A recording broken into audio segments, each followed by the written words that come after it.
कभी आपने ये महसूस किया है कि आप किसी रिश्ते में अपनी पूरी नियत, अपना समय, अपना प्रेम और अपना सम्मान देते हैं, लेकिन सामने वाला आपको उसी भाव से नहीं देखता? आप किसी की चिंता करते हैं, पर आपकी चिंता का जवाब उदासीनता में मिलता है। आप किसी के लिए ईमानदारी से खड़े होते हैं, पर जब आपको सहारे की जरूरत होती है तो वही लोग गायब मिलते हैं। ऐसे कई क्षण जीवन में आते हैं जब मन धीरे धीरे टूटने लगता है और दिल ये सवाल पूछता है, क्या मैं इतना भी योग्य नहीं कि कोई मेरी कद्र कर सके? और यहीं पर मनुष्य भीतर से गिरता है, क्योंकि वो अपनी कीमत दूसरों के बर्ताव से मापने लगता है।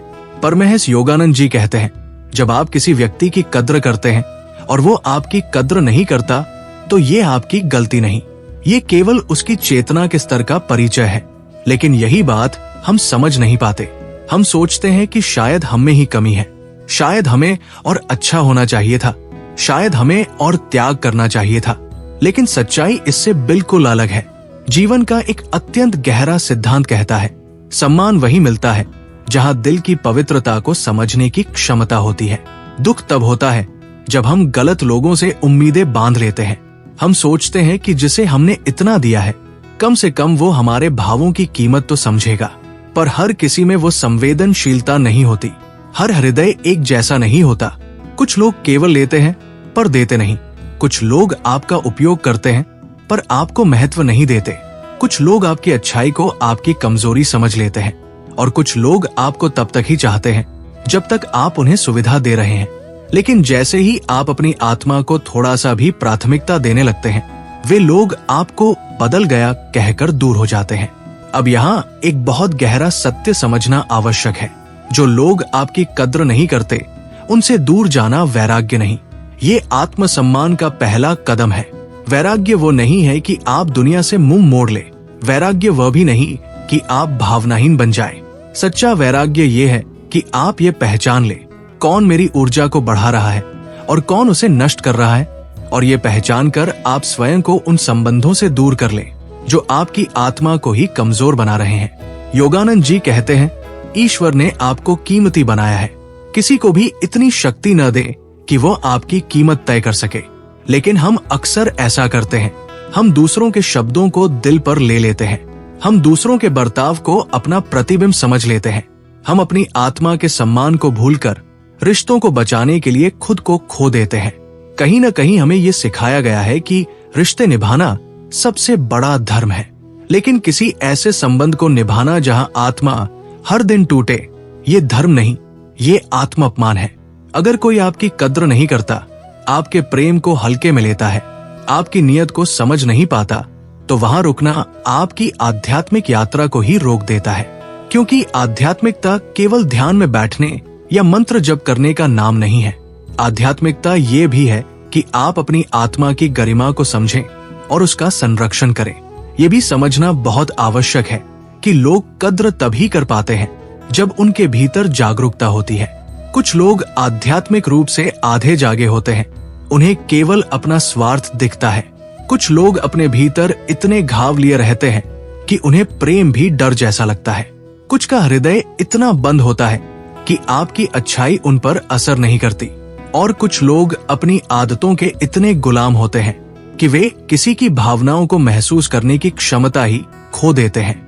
ऐसे लोग आपकी कद्र नहीं करेंगे, चाहे आप उनके लिए कितना भी त्याग क्यों न कर दें, चाहे आप कितनी ही सच्चाई से उनके साथ खड़े हों, चाहे आप अपना दिल उनके कदमों में क्यों न रखते।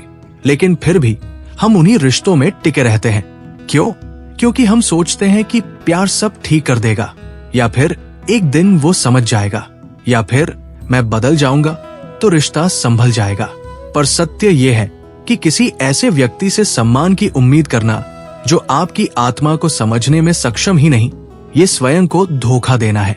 ईश्वर ने हर इंसान को स्वतंत्र इच्छा दी है। कोई चाहे तो कद्र करे, चाहे तो अनदेखा करे, चाहे तो प्रेम दे, या चाहे तो दूरी बना ले। लेकिन इस स्वतंत्रता के बीच ईश्वर ने आपको भी एक अधिकार दिया है, अपने सम्मान की रक्षा का अधिकार। इसलिए जब आप किसी ऐसे व्यक्ति से दूर जाने का निर्णय लेते हैं जो आपकी ऊर्जा को कम करता है, आपकी अच्छाई का मूल्य नहीं समझता, या आपकी आत्मा को चोट पहुंचाता है, तो ये भागना नहीं है, ये पलायन नहीं है, ये गलती नहीं है, ये वैराग्य भी नहीं है, ये सिर्फ एक बात का संकेत है। मैं अपनी आत्मा को इतना सम्मान देता हूँ कि मैं उसे उन लोगों के हवाले नहीं कर सकता जो उसकी कद्र ही नहीं जानते।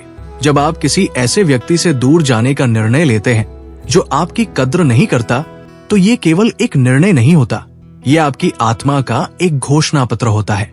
ये घोषणा कि अब आप अपना मूल्य समझ चुके हैं। ये घोषणा कि आपके भीतर जो प्रेम है, जो प्रकाश है, जो भलाई है, उसे अब आप किसी ऐसे व्यक्ति के पैरों में नहीं रखें जो उसकी कीमत जानता ही नहीं। ये घोषणा कि अब आपका जीवन किसी की उदासीनता की छाया में नहीं, बल्कि आपके अपने आत्मसम्मान की रोशनी में जिएगा। और ये निर्णय ही आपकी आध्यात्मिक यात्रा को एक नए स्तर पर ले जाता है। परमहंस योगानंद जी कहते हैं, आत्मसम्मान आध्यात्मिकता का पहला चरण है। जो स्वयं का सम्मान नहीं करता, वो ईश्वर का सम्मान भी नहीं कर सकता, क्योंकि ईश्वर ने आपको प्रेम से बनाया है। और जब आप अपनी कीमत पहचानते हैं, तो आप उसी दिव्य प्रेम को स्वीकार करते हैं जिसने आपको जन्म दिया है। इसका सीधा अर्थ है कि दूसरों द्वारा अपमानित होना, उपयोग किया जाना या अनदेखा किया जाना स्वीकार करना आपकी आत्मा की पवित्रता को चोट पहुंचाना है। अब समझिए कि जब आप किसी ऐसे व्यक्ति से दूर जाते हैं जो आपकी कद्र नहीं करता, तो आपकी ऊर्जा में एक गहरा परिवर्तन आता है। शुरुआत में दर्द होता है, असहजता होती है, क्योंकि आप उस व्यक्ति को दिल से चाहते थे।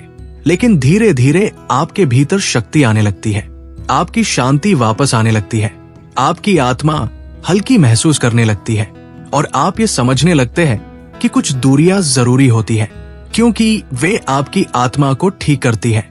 कुछ दरवाजे इसलिए बंद होते हैं क्योंकि ईश्वर चाहता है कि आप गलत जगहों पर खुद को खोना बंद करें, और कुछ लोग इसलिए दूर जाते हैं क्योंकि उनकी भूमिका केवल आपको एक सबक सिखाना थी कि आपके भीतर कितना मूल्य है। यहाँ एक बहुत गहरी बात है, ईश्वर उन लोगों को आपके जीवन से दूर ले जाते हैं जो आपके प्रकाश को समझने की क्षमता नहीं रखते, क्योंकि अगर वे रहते तो आपकी ऊर्जा धीरे धीरे सीमित हो जाती, आप अपने भीतर के प्रकाश को संदेह करने लगते और आपका आत्म विकास रुक जाता।